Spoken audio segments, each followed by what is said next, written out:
or so minutes. Once again, 5 minutes were added to the clock because the servers are behaving unnaturally bad right now. Good game to Weko and Thrawn there. You can throw a boulder quick, but it takes time for me to shoot lightning. Neurogenius kind of got it on the head there. Read the card on hand. Crackling means that you had to hear it coming, so there's a chance to respond, I guess. But the crackling wit's too fast. Your crackling boon. Crackling boon is quick, but crackling bolt isn't. If bolt started as quick and they changed it after some playtesting, that was some really good decision making. Let's talk about boulder toss not getting changed to not be able to throw rocks at people's face. Like if your elementary school teachers wouldn't let you throw rocks at people's faces, chances are you shouldn't be able to do it in Hex either. IMO. Who was that? That was Weka. I mean, hopefully Weka switches back to this. Weka, if you're back in here, we just had you on the feature match. Just as a quick heads up, Crackling Bolt is a basic action. The game did not bug out on you, bud. It happens. I only mention it because you looked really exasperated. Stink Troll's everywhere. Stink Troll's an awesome card. Stink Troll's a lot better in a format light on removal. I'll tell you that much. Stink Troll definitely turned around that game in particular too, because the double Stink Troll just put the first one out of the bolt range, and yeah, it definitely turned it around for him. Yeah. So for the next Diamond Cup featured match, what are we going to be looking at? I guess you'll have to find us a game, Tech Monkey. You get on that. Chop, chop. With 5 minutes left, it's going to be tough. Or 6 minutes left. I am bitter, and I am party of one, but trust me, it's in my decks. I don't think it's a bad card. I just think that Boulder Toss did not necessarily need to also be able to target the opponent's face, because there are a lot of ways to cheaply and effectively create a troop with enough attack to one-shot your opponent. And I believe that an uncommon, it's not even uncommon, a common 3-drop should not be able to deal 128 damage to your opponent's face. The stream shows your number of cards in hand. That is true. I think I like the card. The only thing you could always ask is the cost rate. Like being able to actually toss troops at your opponent does let you do some cool things. Like we had that moment last tournament with where he tossed the Reggie at his opponent. Well, that's a bug. In his deck. That's a bug. That one's a oh wait, no. Reginald isn't a bug. I'm sorry. I was thinking of Boulder Toss and Prince Talisian and Boulder Toss and Killipede. I spaced out right on what you were saying. I'm sorry. It's okay.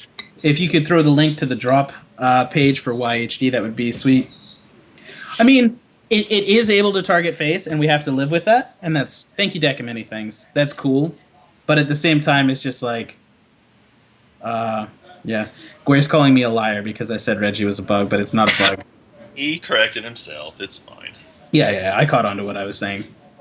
Boulder Toss is much removal in a format with quick removal. Yeah, I agree. It's worse. It's still very, very, very, very scary. PTG mock dropping links like a rusty chain. Oh! I haven't seen as many humans as I would have thought. That's for sure.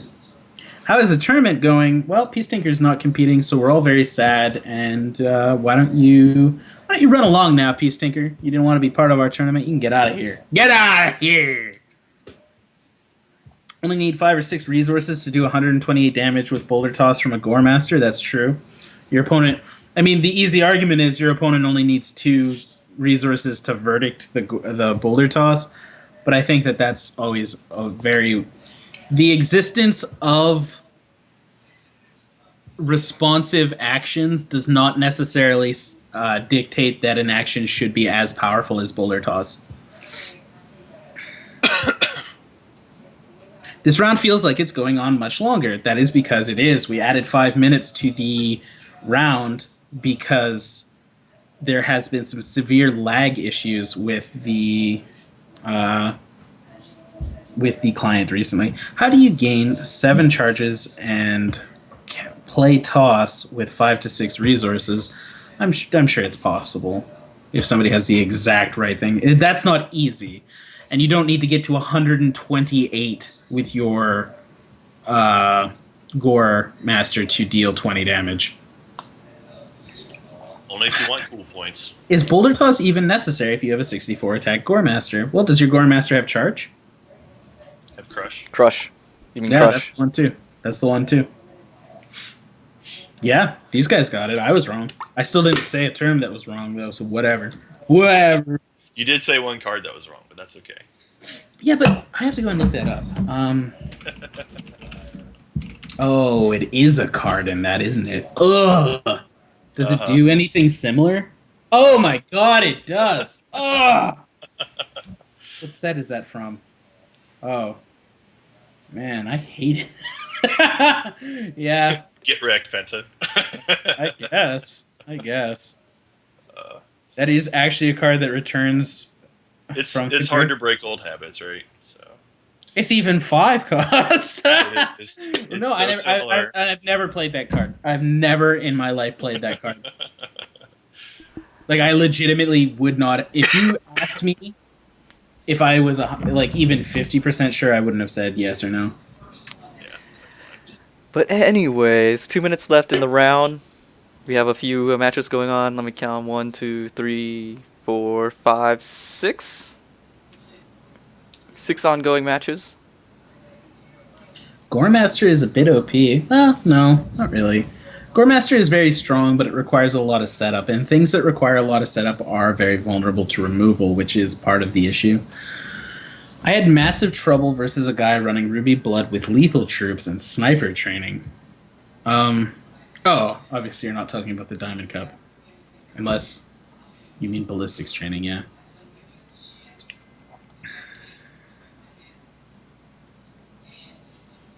Oh yeah, when escalation was exponential, that was insane. Play the reverb. Whoop, whoop, whoop, whoop. See, at least someone likes it. I didn't say I don't like it. I was just saying that it was a little bit. I mean, we kind of rummaged around in the trash bin for that one, didn't we? We didn't want to spend any more money on it. So, Technophy, could you put your mic up to this cylinder and say some words? Sure thing. Wow. Oh, I am so calling for people to submit their own end of time and see what we can do with it. I mean, somebody sent me a message of you as a monkey. Did you see I linked that earlier? Yes, I did.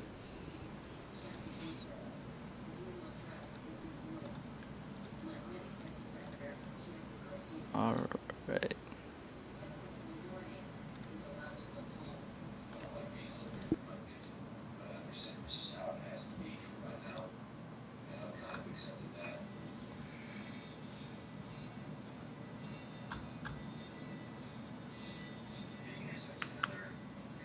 Time is up. Attention all players. Time is up.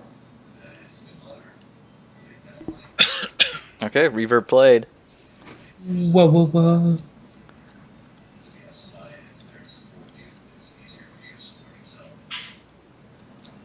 Attention all players.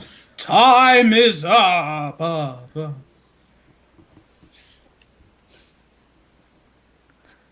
We should make it that whoever sponsors the tournament gets to make the sound. Something like that. We should do something like that. The guy doing it for his friend's book is gonna be like, go read this book. That's gonna just be Buy my book. Here's the book. Here's the exact link spelled out for you. The end of round noise.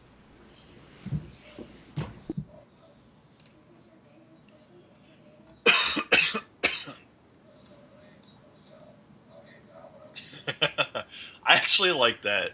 I don't know that it fits as well, but you shall not pass is pretty fun. You shall not pass. Time is up, up. Time is up, up. Oh yeah. Did you guys ever play the Lego Lord of the Rings game? I've played a lot of those games. We'll try to avoid being specific about other games, though, just for the randomness of things and life. Oh, okay. Well, because there's a funny little thing with that, but I guess I won't talk about it then. Oh no, you can talk about you've specifically mentioned it already. I didn't tell you. Okay. I'll tell you about what I mean later, but. But yeah, it's just funny because they actually have like a disco ball thing that you can get, and if you walk around with that, it says "You shall not pass" with the disco beat, and it makes all of the characters dance to it, like Gollum starts dancing. Yeah, that's great. It just made me think of that when King Moss put that there. I think I don't know that we could use it for the end of the round, but it would be pretty funny if we did. You shall not pass. Caprico 93, Xenobek are still in their game. Papa and Killa are still in their game. This round will be ending within minutes, guys. Their rounds will finish because they play out 5 last turns. It's pretty exciting. Looks like Cyrus is now X-2. Both of his losses look to be 2-1. Where's Infamous Neo on this list? How's that guy doing? Because we saw him win round 1. I can't even see it. 2-1 for Neo. 2-1. Whew! Somebody beat him. So, the top of the undefeated Mythic Fish Mom, Future, Isley. I don't know, is Kaimime streaming today? Because didn't Kaimime do well in the last tournament as well, too? Yeah, I believe so. Pretty sweet. Let's see if that one's up there.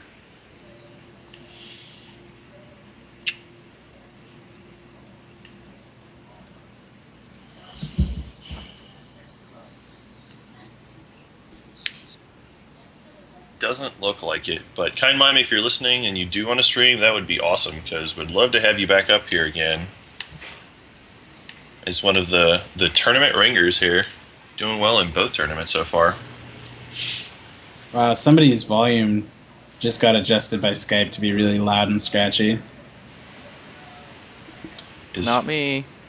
Is mine too loud here? No, maybe I'm just crazy. Okay. Maybe I'm just crazy.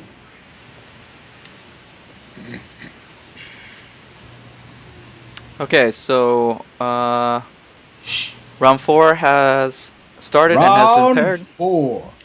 Fight! Find your pairings. Unite with them in combat. Show them the shards. Wait, unite or like clash or exert your will through trading card games. Oh my goodness. Scramble Diamond Cup participants.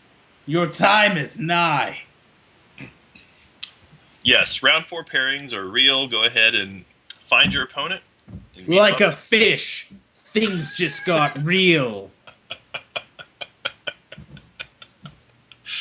Oh my goodness. Summons are 1-0. I don't know. We'll have to look at that here in a minute. Those probably are drops. Probably. Yeah, I'm looking at them and they should Do we be drops. do we have a feature match, Tech Monkey? Not at the moment. Didn't you have 1,000 hours to get a hold of something for us? Looks Maybe. like GoldenSaucerGuy, who's been in chat all day, has got his stream going. What else do we have? Doesn't look like that one player is actually playing the Diamond Cup. Wecco's still up. Who is this over here? Eladimero is streaming. Why don't we go ahead and do GoldenSaucerGuy? Because in looking at the standings, looks like GoldenSaucerGuy's 2-1, so that sounds good. Chances are he popped his stream up just for us as well, so let's go load that up. Tech Monkey, chop chop, go. On it. Everyone else has started their matches. Why haven't you started the feature match? Man, the abuse I have to put up with.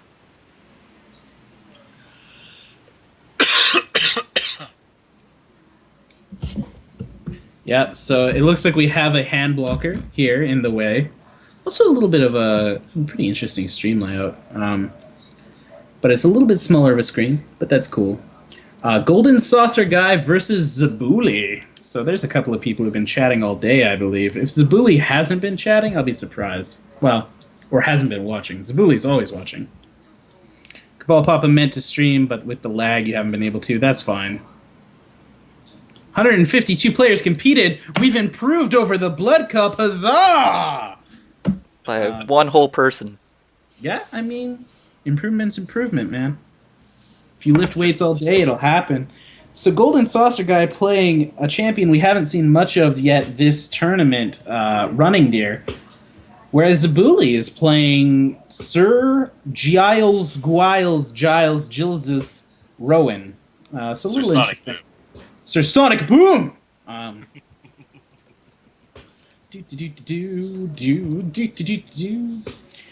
They both lead off with shards. GoldenSaucerGuy, of course, leading off with a wild shard, as is the norm for a Running Deer deck. The first diamond shard, and it looks like Zebuli is laying down the Royal Herald, a 2-1 for 2 human who will allow him to choose a threshold of the shards of Hex. That is Ruby, Sapphire, and Diamond. We might see our first tri-shard human deck. These guys rocking awesome sleeves here, the poster sleeves and the charity sleeves. Very impressive. Royal Herald finds, after some deliberation, a Sapphire shard.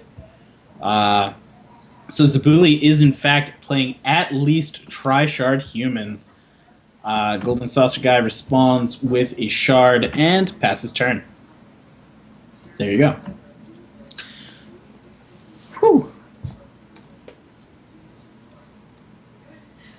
That's the first tri-shard human deck we've seen. Yeah, not the only one in the tournament, I'm sure, but the first one we've actually seen.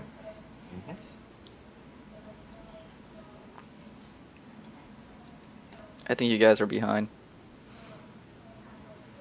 It's entirely possible that the internet has created small differences in the tube between us. So we might be 10 to 15 seconds behind you, Tech, and you just kind of have to deal with that, I guess. Sorry, man. The Royal Cutlet comes down, and that is probably one of my most predictably scary cards of the tournament. A 1-1 for 3. If you happen, it has Rage 1 by base. If you have a Diamond threshold, it gains Life Drain. If you have a Sapphire threshold, it gains Unblockable. So in this particular case, Zebuli has all three, and we're now talking about a Rage 1 unblockable Life Drain, followed up by another Rage 1 unblockable Life Drain troop. GoldenSaucerGuy gonna need something here. Looks like he missed. When I say it looks like, he absolutely missed his shard.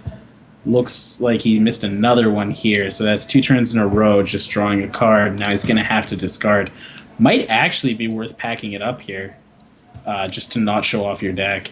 I suppose it's not an issue to him as he discards a card. I don't know what his second... Well, his second shard must be Ruby. We see he just discarded a Scrap Tech Brawler. Yeah. I'm not actually sure he has an answer to this. Safini and Godvilla, it looks like your opponents are looking for you in Twitch chat right now. I mean, if GoldenSaucerGuy has Fishersmiths, it's possible he maybe could get back into it, but the window's very quickly closing. I don't see it happening. I think you're wrong. I'm wrong on that. He doesn't even have enough with that. Godvilla's name is in the proving ground. So there's that. Sacred 1 seconds can't find you. So he's going to concede, and that was a quick game 1. Hopefully game 2 he doesn't keep... Well, I mean, if he does keep a risky hand, I'm not going to say I hope he doesn't keep a risky hand. Hopefully in game 2 things pan out better for our featured match streamer here, GoldenSaucerGuy. I mean, things just happen sometimes.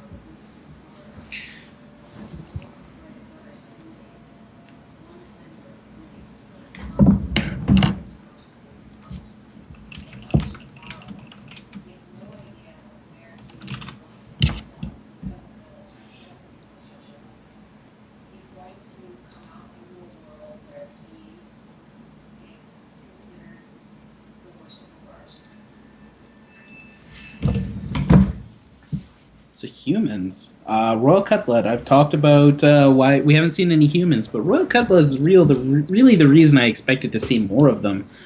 With at best, I would say 12 pieces of removal in your deck, and with at best like 4 to 6 of those being actually playable early on. A Rage 1 unblockable, like it's essentially a super Thunderbird. Yes. And in this format where it's kind of hard to deal with, I mean, it's rough. Like if you're playing Blood Ruby, you have access to maybe Boulder Toss, Crackling Rock, Crackling Bolt as the best answers for it. But generally, all of those removals are 1-for-1, right?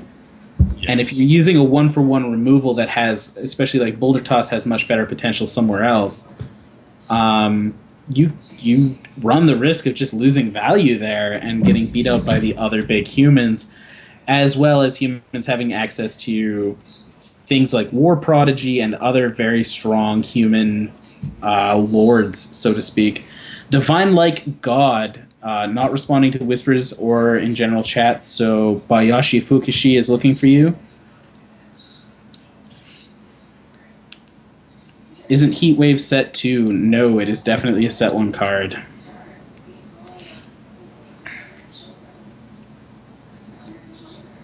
Why is there nothing on the stream? Perhaps Technophy is bad at his job.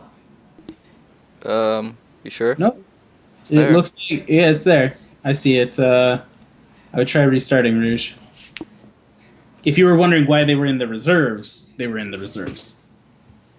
So here comes that shard right off the bat. The Diamond Ruby shard is... I should know this one. It's Conquest? Does that sound right? Yeah, Conquest. And Diamond shard coming out for Zebuli. Already both thresholds online from GoldenSaucerGuy, so that's a little bit better than we were looking at last time for him. Let's see what Zebuli has returned to. Another Shard of Conquest. Hope I've got that name right. The Ruby and Diamond multi-gem. Queensguard. 1-1-for-1. If you have Ruby, Sapphire, and Diamond, every time you gain one of those thresholds, it will gain a permanent +1/+1. And it in fact gains it when you play the third one.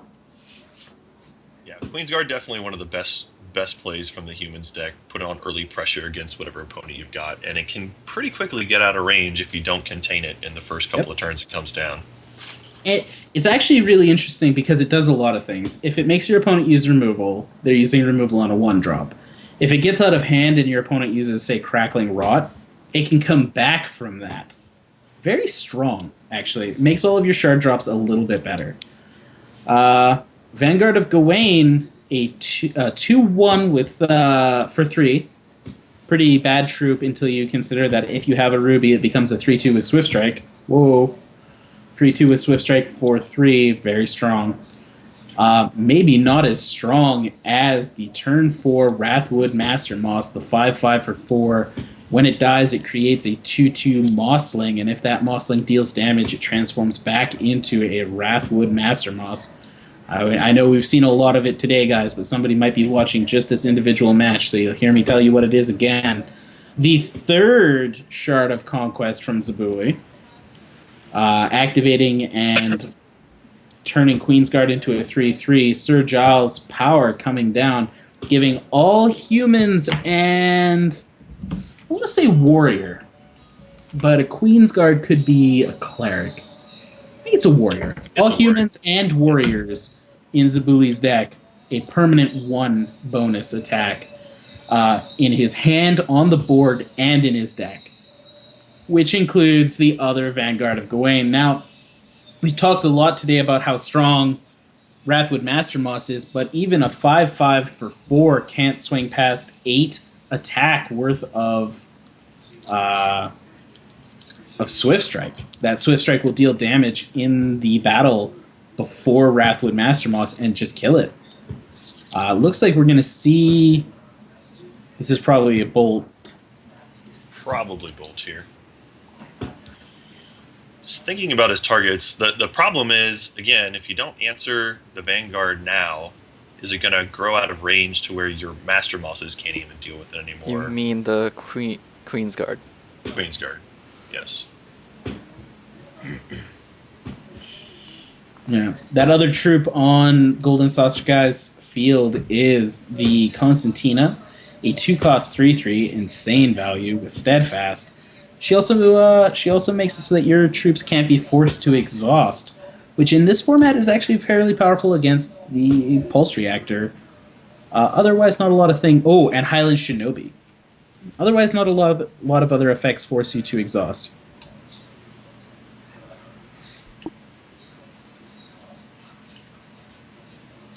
Yeah, the Highland Shinobi is another one that we haven't seen too much of that I was hoping. Which I expected to see a ton of. Yeah. Yeah, it seems powerful enough, but we haven't seen it yet anyway. So here we just see another shard. The Queen's Guard grows again. Oh, and now here's the Royal Herald, and we're going to get another shard fixing to grow the Queen's Guard again. So the 1-drop is now a 6/5. We get a sneak peek at a card from GoldenSaucerGuy here. Yeah. We also get to see GoldenSaucerGuy checking his viewer count. There I am. Ha-ha! We're watching you. So that Queen's Guard... This is a lot of value out of humans. Oh, but the answer is here. The Filcape doesn't care. The Filcape, a 4/5 for 5. At the end of turn, it will revute every troop on the board. And what that does is it turns the Wrathwood Master Mossling into a Master Moss, a Master Moss. It will take that Queen's Guard back down to 1/1. It'll remove Sir Giles's champion power from all of the troops that it's been played on.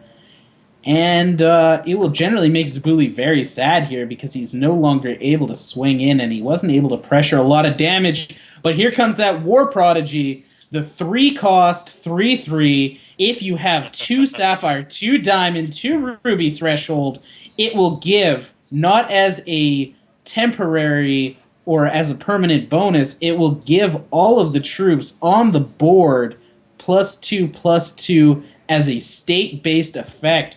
Reversion will not matter against this. This is an insane answer to this board state. So Zebuli does decide to go ahead and attack in here with the quick strike. I think, well, I mean, he's not going to do it. I think maybe the block here was okay. You would have saved 5 damage. The Mossling would have appeared. And you're not going to attack with the Mossling or worry about it next turn. I guess by that deliberation, it looks like he's playing around perhaps a Shard into Crackling Bolt. Crackling Bolt, yeah. But it's hard to say. Yeah, and if he waits and just attacks on his turn instead, it's just safer because it can always just revert at the end of turn. So all these cheap, fairly normally ineffectual, weak troops looking really good with the War Prodigy giving them advice, teaching his subordinates the ways of war. Maybe GoldenSaucerGuy has some sort of answer to this. He is in Ruby. Boulder Toss here will kill the War Prodigy and put the game... Oh, and is it... Oh, it's a Boulder Toss! He throws a rock right at the War Prodigy. All those years of combat served under the Adamantian army weren't enough to teach him how to get out of the way of a rock thrown by a hulking mass of moss.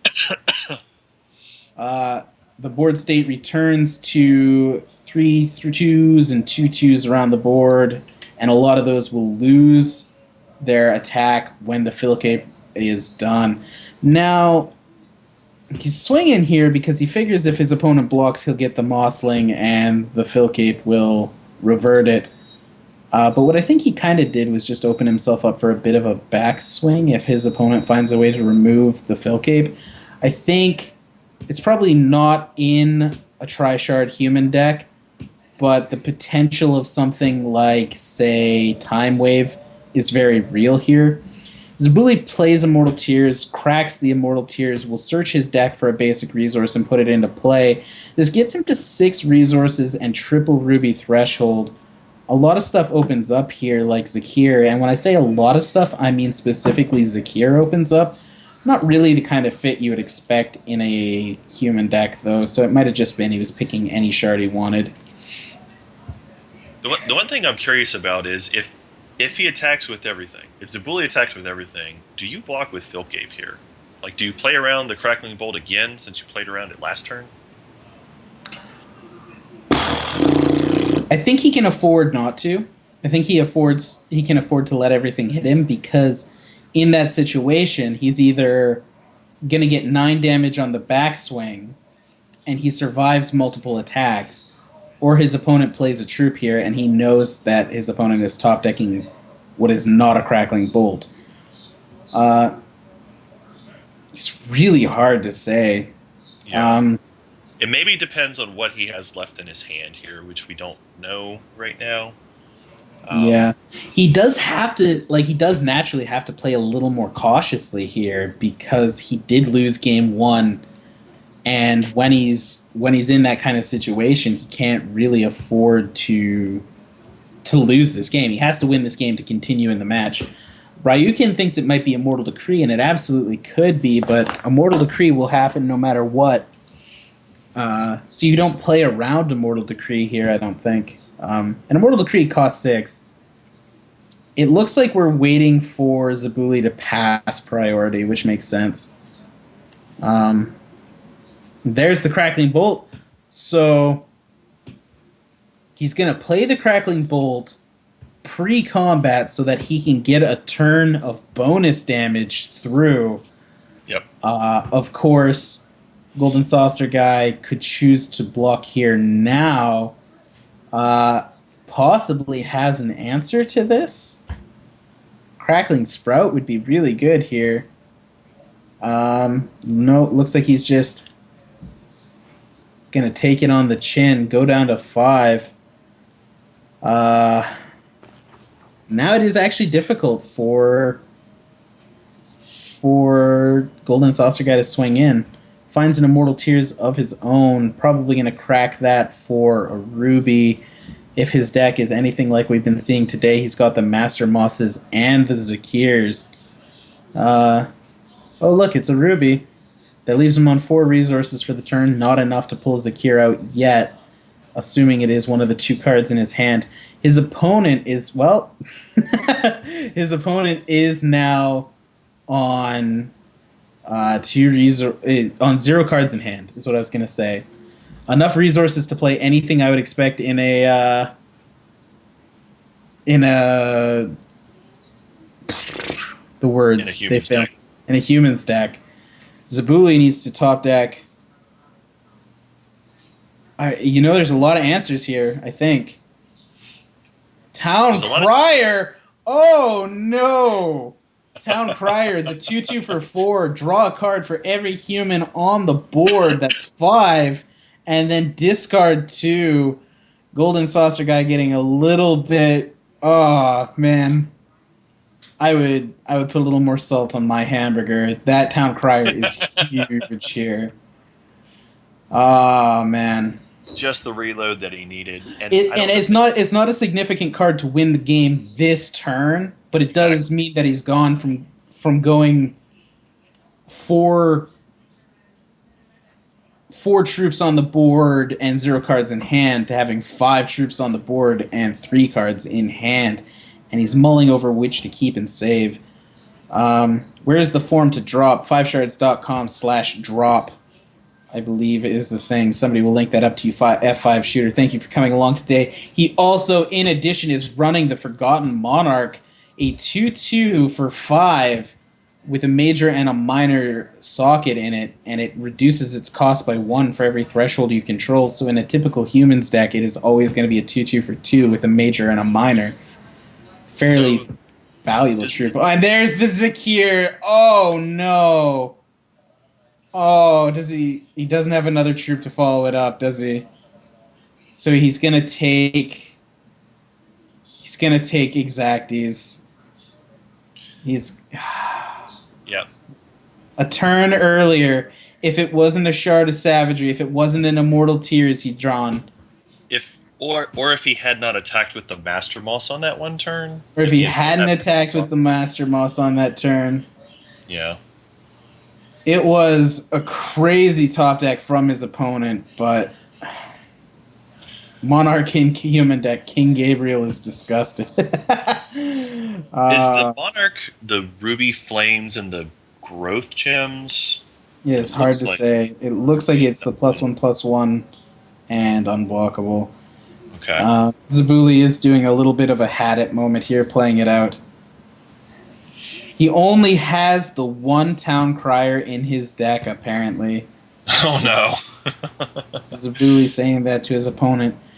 It's worth mentioning if he had, I would say 2 of the 5 Power of Zakir cards would have saved this board state for GoldenSaucerGuy.